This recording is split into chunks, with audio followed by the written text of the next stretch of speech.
ఢిల్లీ పర్యటనలో ఉన్న సీఎం రేవంత్ రెడ్డి మీడియాతో చిట్ చాట్ చేశారు. నేను కొందరికి నచ్చకపోవచ్చు, నన్ను కొందరు అంగీకరించకపోవచ్చు, నన్ను ప్రశ్నించే పరిస్థితి తెచ్చుకోను అంటూ సీఎం రేవంత్ రెడ్డి మీడియాతో చిట్ చాట్లో అన్నారు. కాంగ్రెస్ తరపున ప్రజలకు హామీ ఇచ్చింది నేను, అమలు చేయకపోతే అడిగేది నన్నే అన్నారు సీఎం రేవంత్.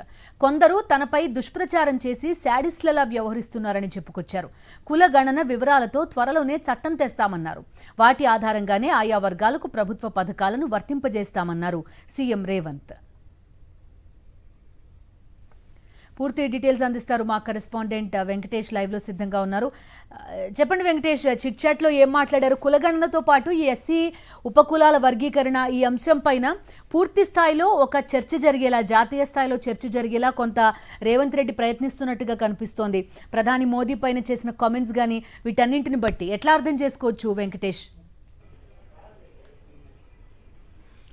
ఈరోజు కాంగ్రెస్ అగ్రనేత రాహుల్ గాంధీతో దాదాపు గంట పాటు సీఎం రేవంత్ రెడ్డి సమావేశమయ్యారు. ఆ తర్వాత ఆయన తన నివాసంలో మీడియాతో ఇష్టాగోష్ఠిగా మాట్లాడారు. ఈ సందర్భంగా కొన్ని కీలక వ్యాఖ్యలు చేశారు. ప్రధానంగా ప్రధానమంత్రి నరేంద్ర మోడీని తాను వ్యక్తిగతంగా తిట్టలేదు, కానీ ఆయన పుట్టుకతో బీసీ కాదు అనేటువంటి విషయాన్ని మాత్రమే చెప్పారు. ఒకవేళ నిజంగా నరేంద్ర మోడీకి బీసీల పైన ప్రేమ ఉంటే ఖచ్చితంగా వచ్చేటువంటి సెన్సెస్ లో ఖచ్చితంగా కులగణన చేసి తీరాలని ఆయన సవాల్ విసిరినటువంటి పరిస్థితి.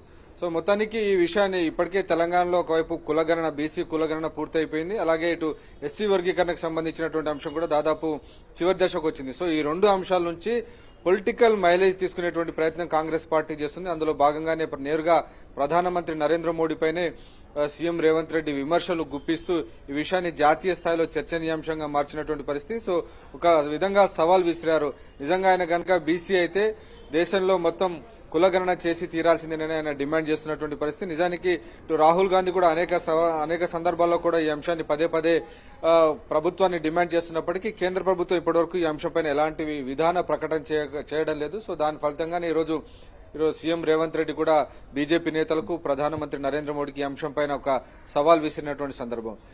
ఇది కాకుండా అనేక అంశాలపైన మాట్లాడారు. ఈరోజు మంత్రివర్గ విస్తరణకు సంబంధించి కూడా ఎలాంటి చర్చ జరగలేదు. అలాగే ఇటు కాంగ్రెస్ పార్టీలో ఉన్నటువంటి అసంతృప్తులు ఈ అంశాలకు సంబంధించి పార్టీ అధిష్టానం, పార్టీ వ్యవహారాలు చూసుకుంటుంది తప్ప తాను ఎన్నికల సమయంలో ఇచ్చినటువంటి ఏవైతే 5 గ్యారెంటీలు ఉన్నాయో వాటి అమలుకు సంబంధించినటువంటి విషయాలను పూర్తి దృష్టి సారిస్తానని తప్ప ఈ చీటికి మాటికి జరిగేటువంటి తగాదాలు కానీ దుష్ప్రచారాల జోలికి వెళ్లదలుచుకోలేదు. తన పైన దుష్ప్రచారం చేసే వాళ్ళని సాడిస్టులని సీఎం రేవంత్ రెడ్డి అభివర్ణించినటువంటి పరిస్థితి. సో మొత్తానికి ఇటు వెంకటేష్, ఒకవైపు ఎవరైతే మంత్రి పదవులు ఇవన్నీ ఉన్నాయో అది అధిష్టానం ఇస్తుంది అని చెప్పుకుంటూ ఉంటారు. మరోవైపు పథకాలు ప్రకటించింది నన్ను, ప్రజలు అడిగితే లేకపోతే నన్నే తిరిగి అడుగుతారు. పూర్తి బాధ్యత కొన్ని విషయాల్లో తీసుకుంటున్నారు, కొన్ని విషయాల్లో మాత్రం నాకు ఎటువంటి సంబంధం లేదు, అధిష్టానం చూసుకుంటుంది అనే ఒక కామెంట్ మనం రేవంత్ రెడ్డి నుంచి చూస్తున్నాం.